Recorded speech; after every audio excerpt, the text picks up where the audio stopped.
ثم الصلاة والسلام على آلہ الطیبین الطاہرین المعصومین المنتخبین ولعنۃ اللہ علی اعدائہم اجمعین من الآن الی قیام یوم الدین. اما بعد فقد قال اللہ سبحانہ تبارک و تعالی فی کتاب مبین وهو اصدق الصادقین وقولہ الحق. بسم اللہ الرحمن الرحیم.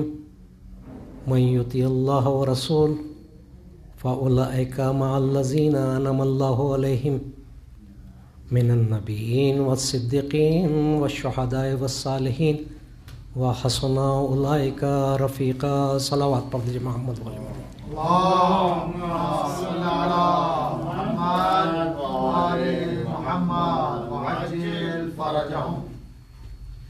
آپ حضرات سے التماس ہے کہ ایک مرتبہ سورہ حمد اور 3 مرتبہ سورہ توحید کی تلاوت فرما کر یہ اسماء جن کا جناب کفایت صاحب نے ذکر فرمایا ان کی ارواح کے لیے احسان فرما لیں.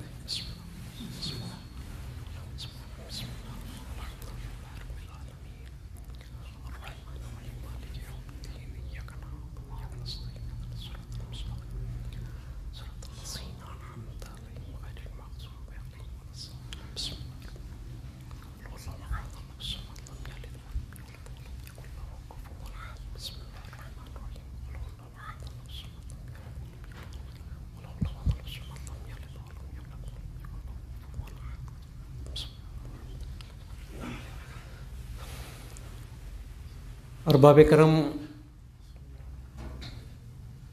جتنے وقت کا مجھے حکم دیا گیا ہے، بہرحال وقت کا تقاضا اور سامعین کی شرکت کسی اور طرف اشارہ کر رہی ہے، لیکن ہمارا عقیدہ یہ ہے کہ حسین کی مجلس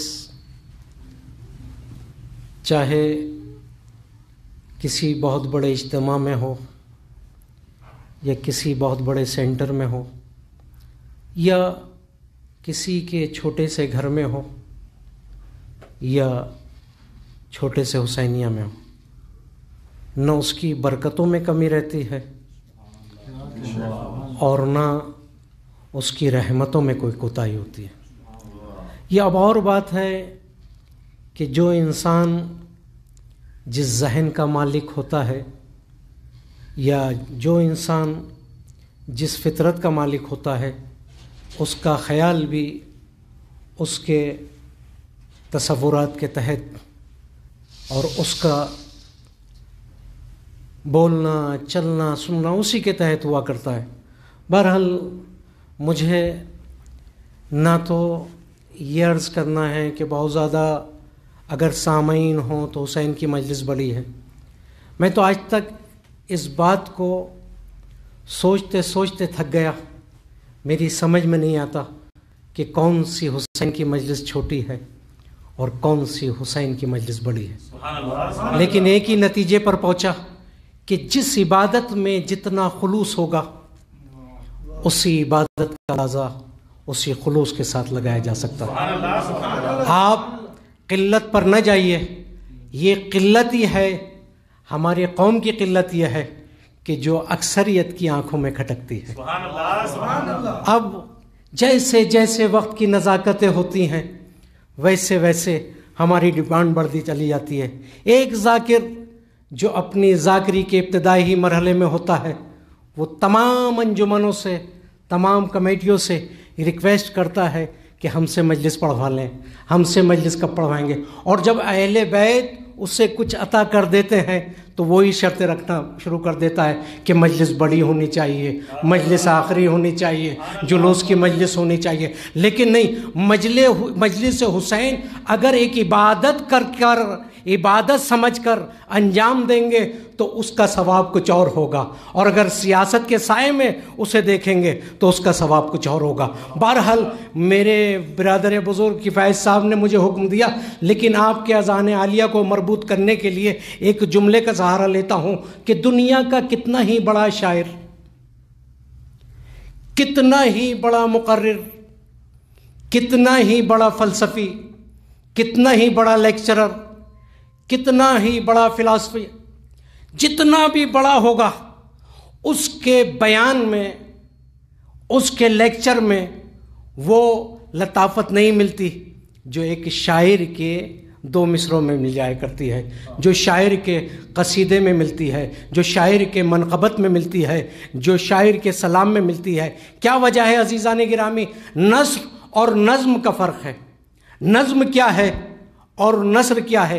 نثر کے بکھرے ہوئے موتیوں کو ایک قاعدے کے مطابق منظم کر دینے کا نام یا مصرع بنتا ہے یا شعر بنتا ہے۔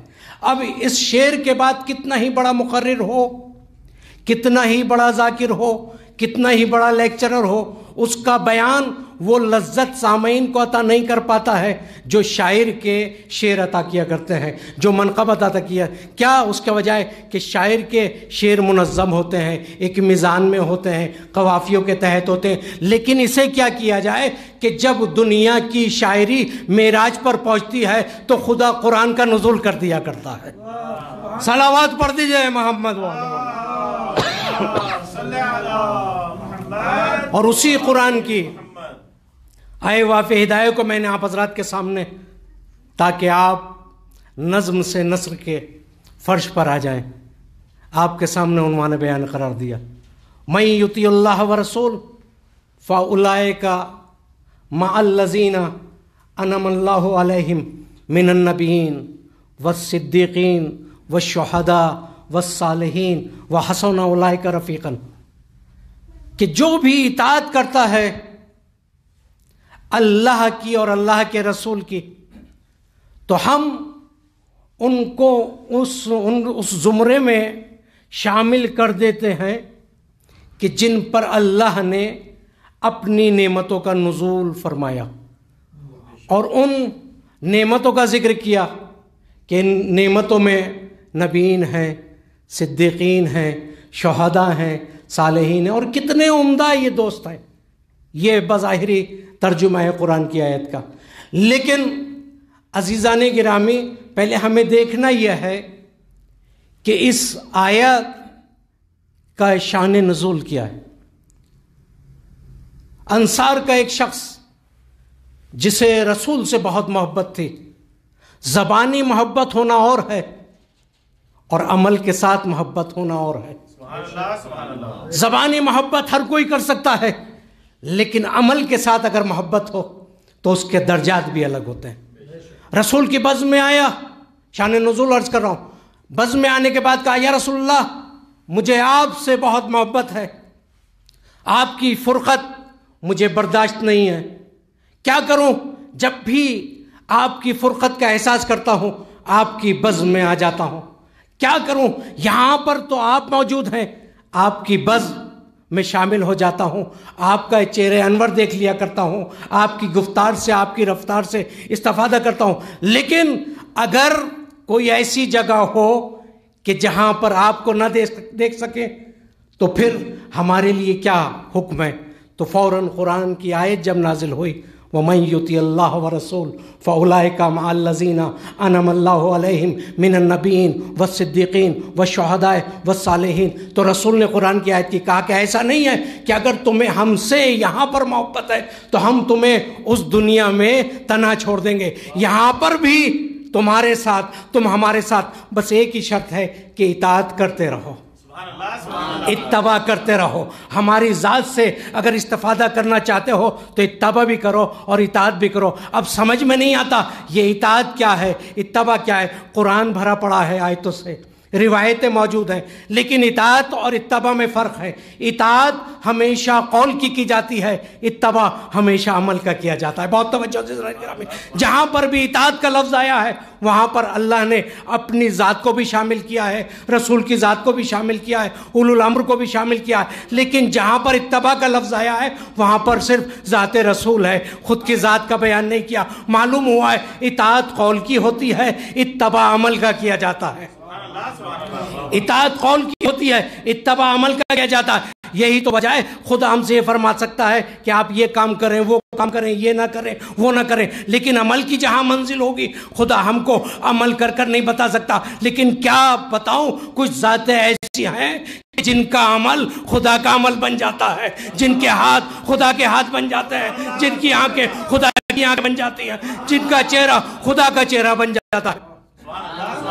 تو اطاعت اور اتباع کے لیے 40 منٹ کا سرکار نے وقت دیا ہے، لیکن سامعین کی کثرت اس بات کی اجازت نہیں دے رہی کہ 40 منٹ پڑھوں۔ لیکن کیا کروں، آپ کا حسن سماعت ہے، آپ کے اذان عالیہ کو اپنے ساتھ ساتھ لے کر چلتا ہوں کہ جہاں پر بھی اتباع اور اطاعت ہے تو اس کے لیے، اس کے حصول کے لیے 2 چیزیں ہونی چاہیے، ایک ہے خلوص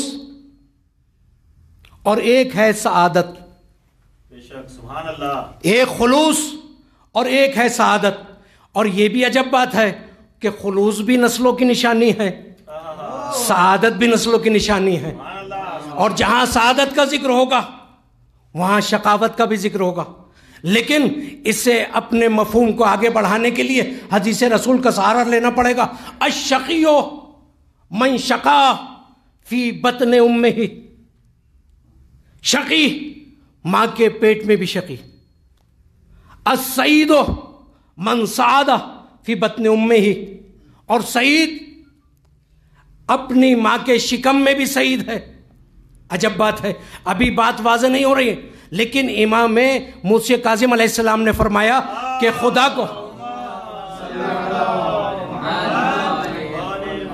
کو معلوم ہے کہ کون شقی ہے اور کون شقی رہے گا۔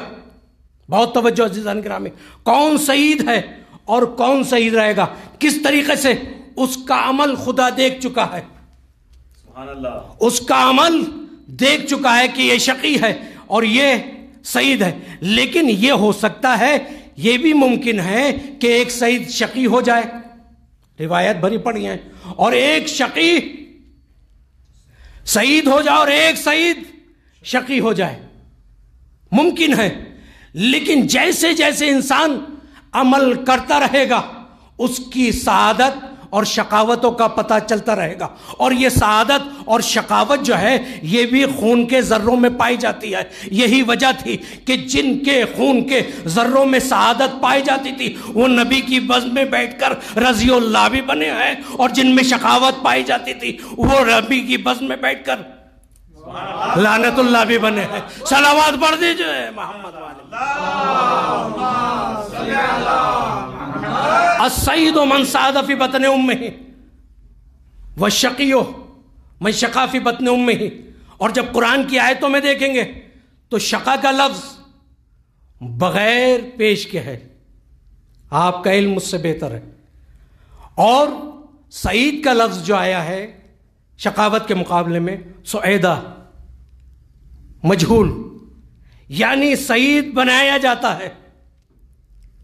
اور یہ ممکن ہے کہ شقی بھی بنایا جاتا ہو، لیکن نہیں، جب کوئی بھی انسان سعید بنتا ہے تو اس کے سامنے معرفت خدا بھی ہوتی ہے، معرفت رسول بھی ہوتی ہے، اہل بیت کا کردار بھی ہوتا ہے، عمدہ گفتاریں بھی ہوتی ہیں، قرآن کا سہارا بھی لیتا ہے، احادیث کا سہارا بھی لیتا ہے۔ اور یہ ممکن ہے کہ جو عبادتوں کے ذریعے بغیر معرفت کے سعادت کی منزلوں میں آ گیا ہو تو یہ ممکن نہیں ہے کہ آخر تک وہ سعید ہی رہے، لیکن عبادتوں کے زور پر آیا ہے لیکن خلوص نہیں ہے، معرفت نہیں ہے۔ یہ ممکن ہے کہ اپنے اسی مرکز پل پر لگ جائے جہاں سے اس نے اپنی زندگی کا آغاز کیا تھا۔ بات ذرا سا گاڑی ہوتی چلی جا رہی ہے۔ من یطیع اللہ ورسول فاولئک مع الذین انعم اللہ علیہم من النبیین والصدیقین والشہداء والصالحین.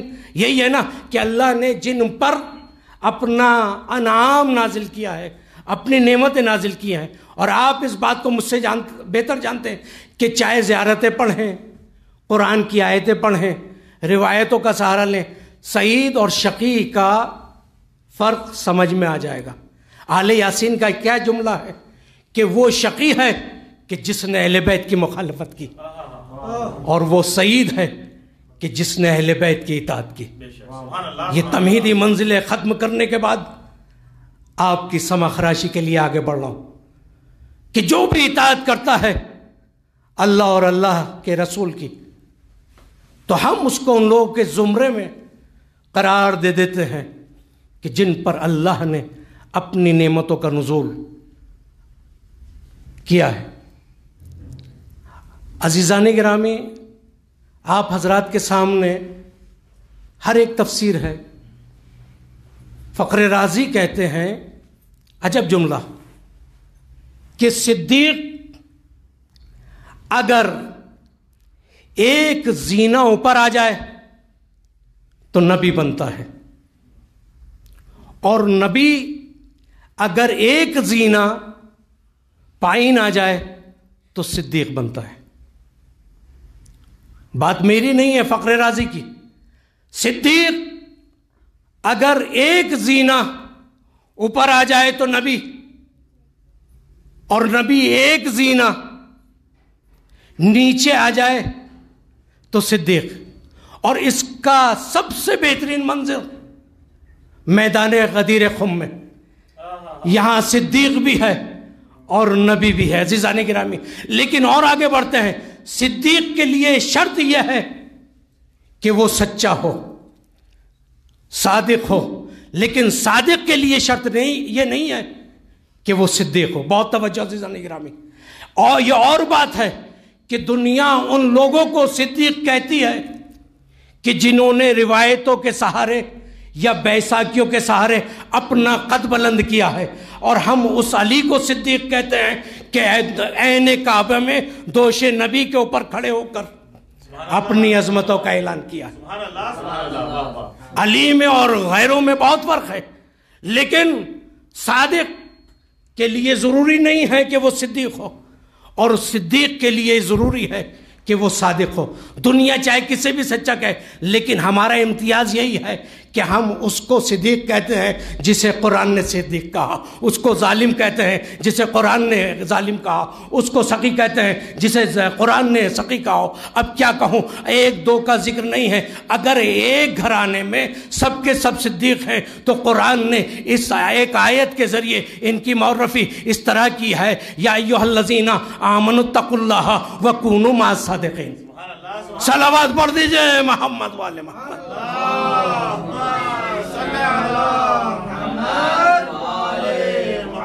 من یطیع اللہ ورسول فاولئک مع الذین انعم اللہ علیہم من النبیین والصدیقین.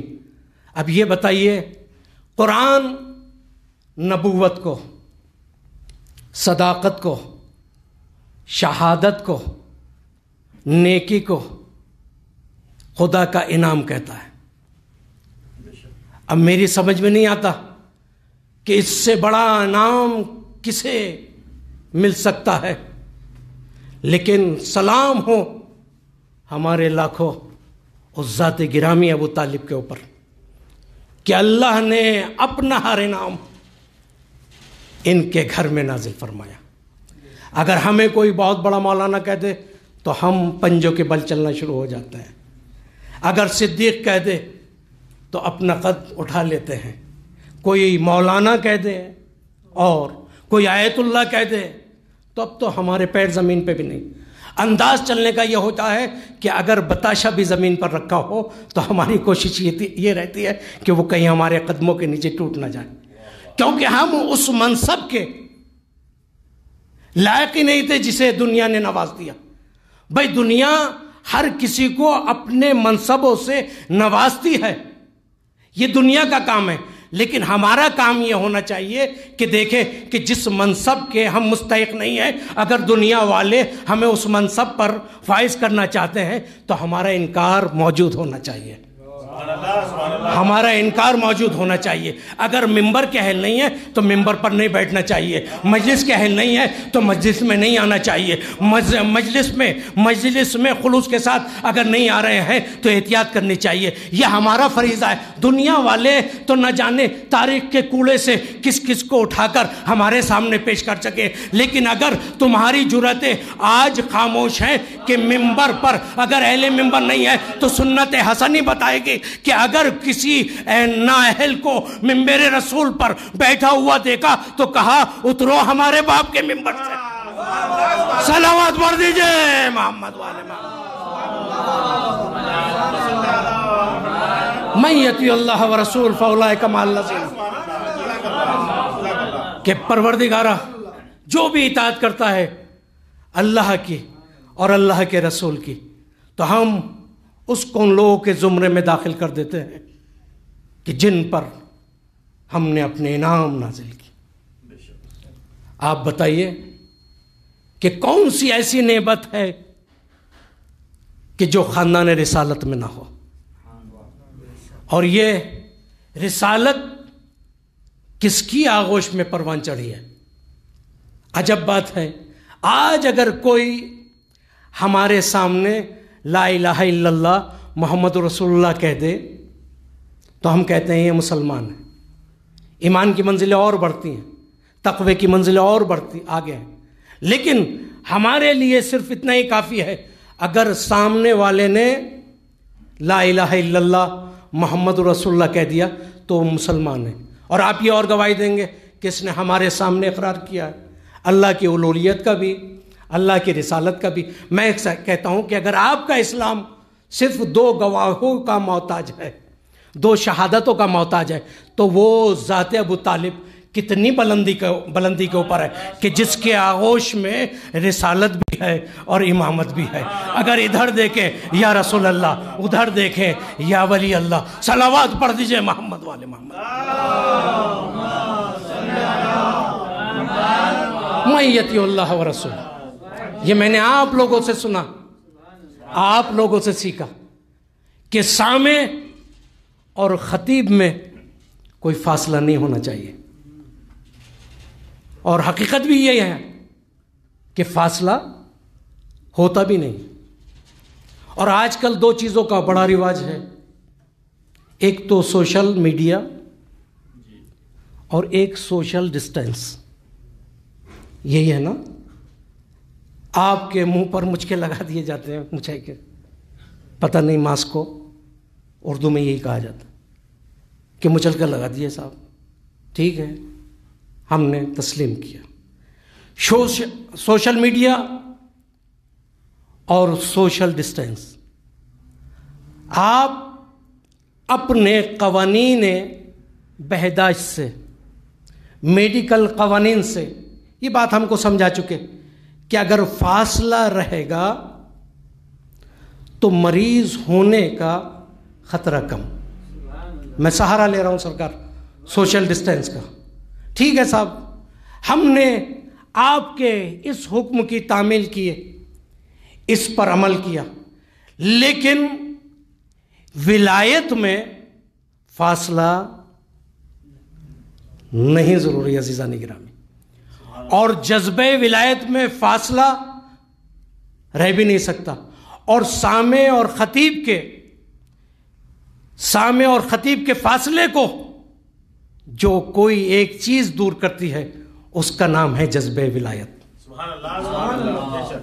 اور جذبہ ولایت اگر آپ کے اندر ہے تو یہاں والے بھی ولائی ہیں، وہاں والے بھی ولائی، اس ملک والے بھی علی کے چاہنے والے، اس ملک والے بھی۔ کتنا فاصلہ ہے؟ تو یہی تو دنیا کو بتانا چاہتا ہے اسلام اور ایمان کہ فاصلوں کی کثرت علی اور علی کے چاہنے والوں میں جدائی نہیں پیدا کر سکتے۔ صلوات پڑھ دیجئے محمد والے۔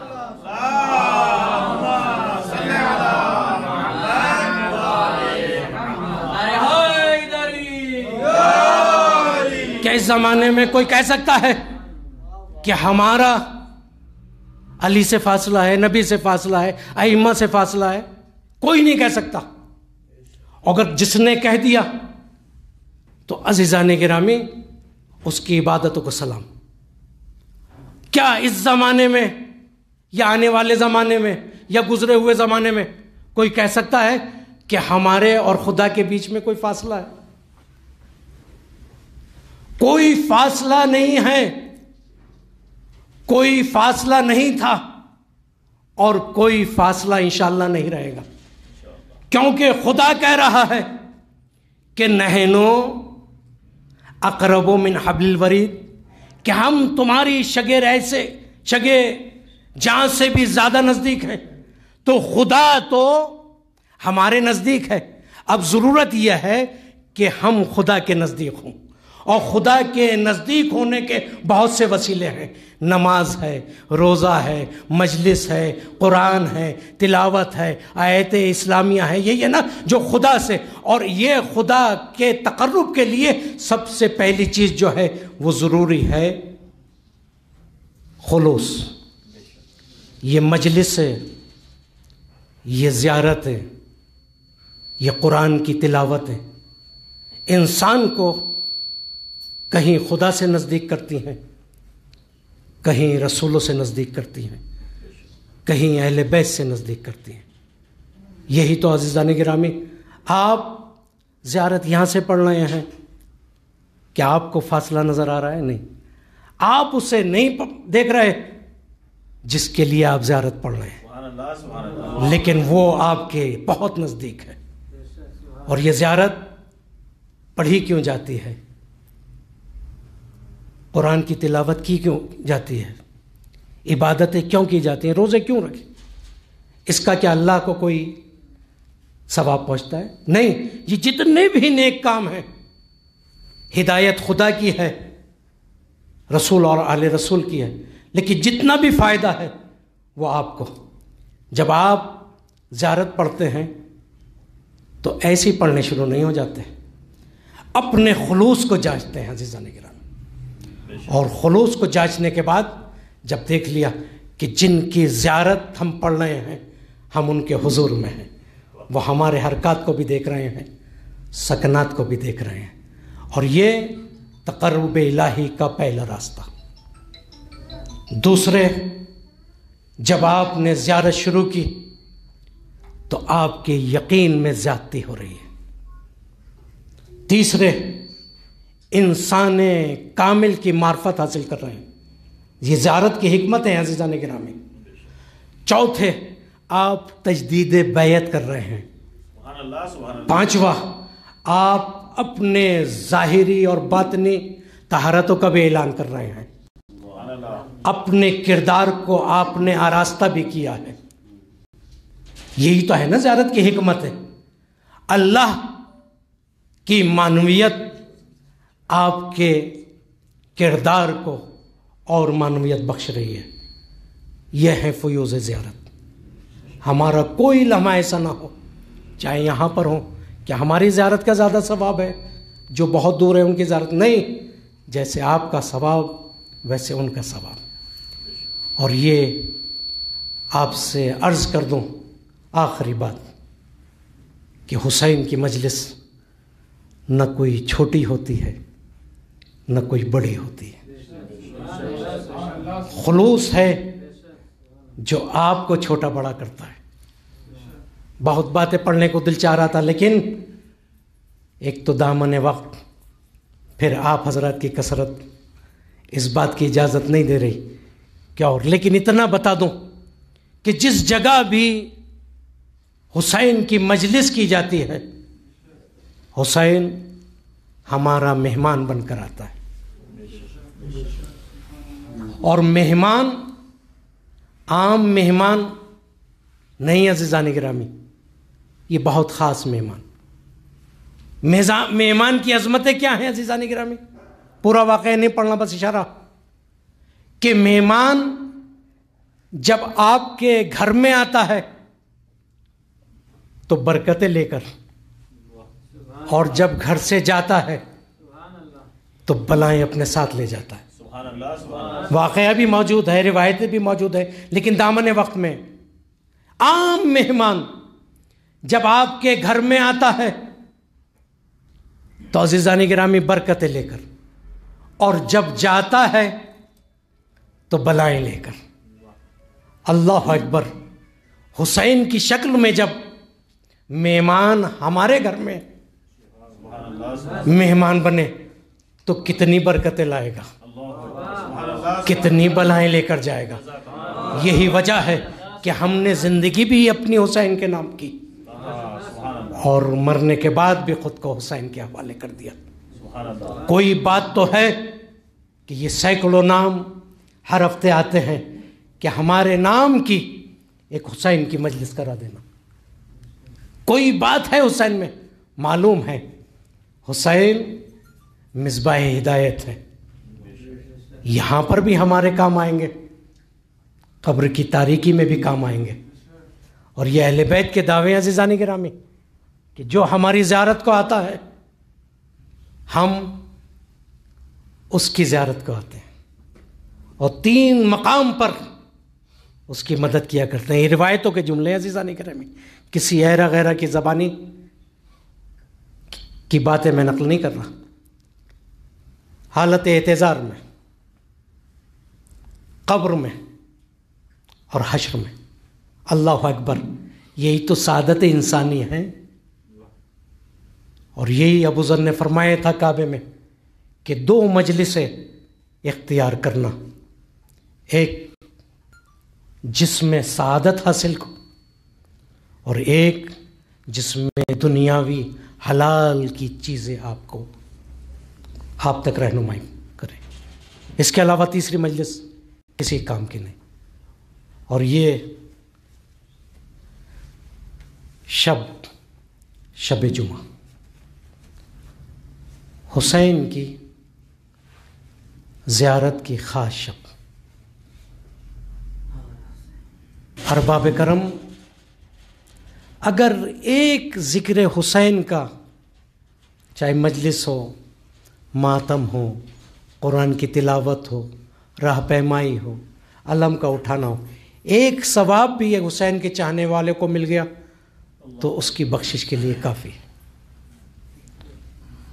ارباب کرم نہ جانے کون سی ذات ہے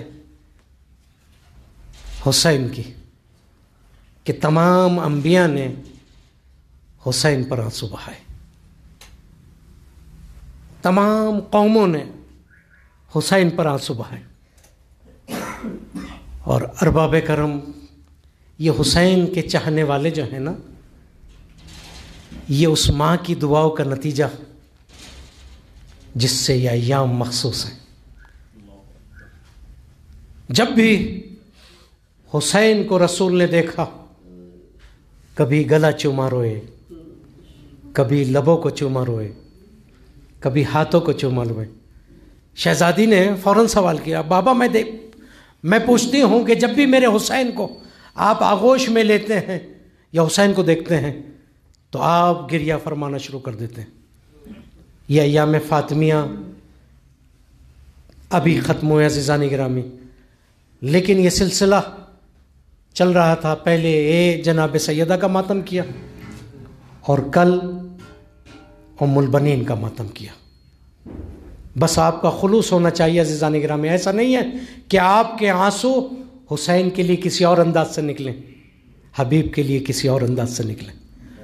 بابا میں جب بھی دیکھتی ہوں، کہا تمہیں پتہ نہیں میرا حسین 3 دن کا بھوکا پیاسا کربلا میں شہید کیا جائے گا. جزاکم ربکم خیر الجزا. خدا آپ کو کسی غم میں نہ رلائے سوائے غم اہل بیت کے. تو بابا پھر کیا اس وقت آپ ہوں گے؟ کہا نہیں. کہا علی ہوں گے؟ کہا نہیں. مختصر کیا عزیزو، بس رسول نے جواب دیا، سیدہ یہ سمجھ لو کہ نہ تم ہوگی نہ میں ہوں گا، نہ حسن ہوں گے نہ علی ہوں گے. بس سیدہ تڑپ گئیں. پوچھا بابا یہ بتا دیجئے کہ میرے لال پر آنسو کون بہائے گا؟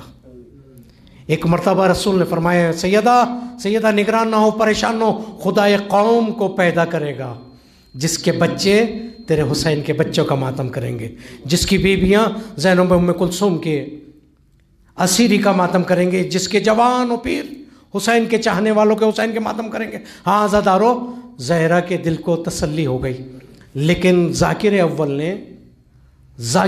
نے اشعار میں جناب فضہ کا ذکر کیا تھا۔ یہ کون فضہ؟ جسے حسن نے بھی ماں کہا، حسین نے بھی ماں کہا، زینب نے بھی ماں کہا۔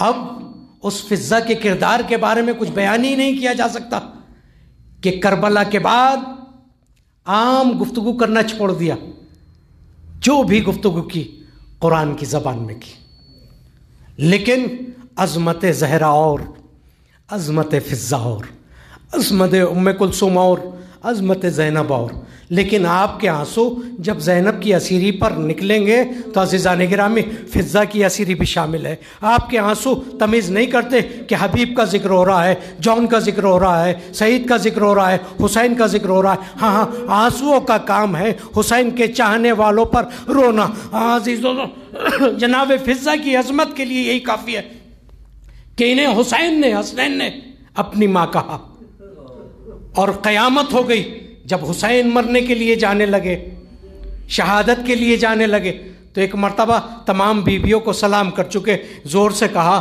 اے اماں فضہ، آپ کے اوپر بھی حسین کا سلام۔ فضہ تڑپ گئی، اے حسین آج تو مجھے ماں نہ کہو ورنہ اشقیا سمجھیں گے زہرا خیمے میں تشریف لے آئیں، جزاکم ربکم خیر الجزا۔ ہاں عزیزو، یہ فضہ زینب کی مصیبتوں کی برابر کی شریک۔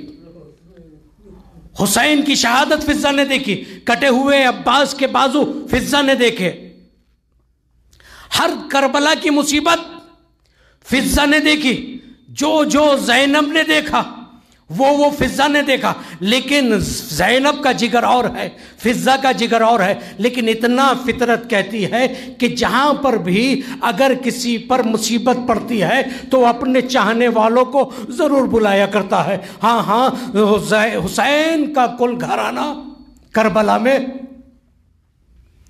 شہید ہو گیا، اسارت کی منزلیں شروع۔ اگر زینب کہ ریسمان ظلم بدی تو فضہ بھی برابر کی شریک، ہر غم میں فضہ زینب کے شریک۔ لیکن کربلا کے بعد کوئی لمحہ ایسا نہیں ہے کہ جہاں پر فضہ نے زینب کو تنہا چھوڑا، زینب کو فضہ نہیں چھوڑتی۔ اور جب زینب کہتی ہیں اماں فضہ آپ بھی آرام کر لیجئے، کہا کیسے آرام کروں، آپ بھی تنہا چھوڑ دیے، کہا نہیں حسن کو چھوڑا دنیا میں نہیں رہے، حسین کو چھوڑا دنیا میں نہیں رہے، اے شہزادی اب تم کو تنہا نہیں چھوڑوں گی، ایسا نہ ہو ظالم تمہیں بھی شہید کر دے۔ فضہ زینب کی خادمہ ضرور ہے، لیکن اہل بیت کے گھرانے کی سیرت یہ ہے کہ اسے خادمہ نہیں سمجھا جاتا، ماں کہہ کر آبرو پڑھائی جاتی ہے، عزت دی جاتی ہے۔ ہاں عزیزو، سب سے نازک مرحلہ وہ آیا جناب زینب اور فضہ کے لیے کہ دربار یزید ہے۔ میں نے تمام کیا عزیزو، دربار یزید ہے، اور جب تعارف کرایا جا رہا ہے کہ یہ زینب، یہ رقیہ، یہ سکینہ، یہ ام کلثوم، ہاں اب یزید پوچھتا ہے وہ بی بی کون ہے کہ جو زینب کے تلایا گھوم رہی ہے؟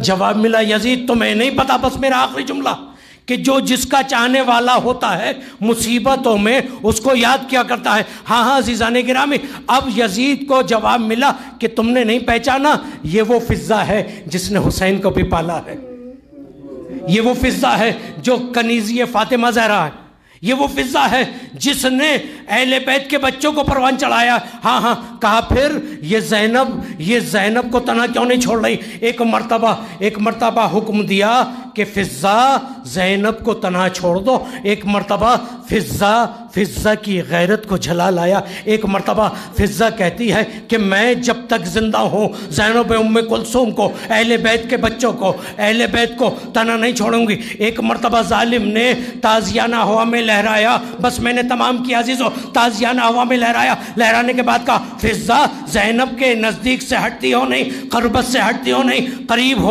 قریب ہوش فضا دور ہٹتی ہو کہ نہیں؟ ایک مرتبہ فضا نے کہا کہ جب تک تنو سر میں جان باقی ہے میں زینب کو تنہا نہ چھوڑوں گی، میں عابد بیمار کو تنہا نہ چھوڑوں گی۔ ایک مرتبہ ہوا میں تازیانہ لہرایا جا رہا ہے، ایک مرتبہ غیرت فضا کو جوش آیا، ایک آواز دی، اے میرے قوم کے حبشی سرداروں، تمہاری غیرتوں کو کیا ہو گیا ہے؟ بھرے دربار میں تمہارے قبیلے کی ایک عورت سے بے ادبی کی جا رہی ہے اور تم خاموش بیٹھے ہو۔ لیکن عزیزان گرامی، جس کا چاہنے والا ہوتا ہے وہ اس کو یاد کرتا ہے۔ بس فضا کی یا فریاد سنی، حبشی سرداروں نے تلواروں کو نیام سے نکالا اور کہا یزید ہمارے قبیلے کی خاتون کی بے ادبی نہیں ہونا چاہیے۔ یہ منظر زینب دیکھ رہی تھی، کربلا یاد آ گئی، فرات کا رخ کیا، آئے بھیا پاس فضا کے مدد کرنے والے موجود، ہمارا کوئی مددگار نہیں،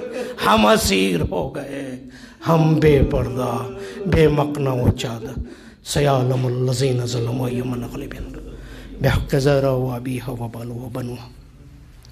پروردگارہ ہماری اسی مختصر سی عبادت کو قبول فرما۔ پروردگارہ حسین کی مجلس کا واسطہ جن مومنین کے اصال و ثواب کی مجلس ہے ان کے درجات کو بلند فرما۔ پروردگارہ ہمارا حشر محمد والے محمد کے ساتھ ہو۔ پروردگارہ ہمیں صراط مستقیم پر باقی رکھ۔ پروردگارہ ہمیں ولایت اہل بیت سے ہمیشہ متمسک رکھ۔ پروردگارہ ہمیں ہماری توفیقات میں اضافہ فرما۔ پروردگارہ اگر ہمارے ہم گناہ گار ہیں تو ہمارے گناہوں کو بخش دے۔ پروردگارہ ہمارا حشر محمد والے محمد کے ساتھ ہو۔ ہمیں امام زمانہ کے ناصر و مددگار شمار کر ہمارے امام کا ظہور فرما دے۔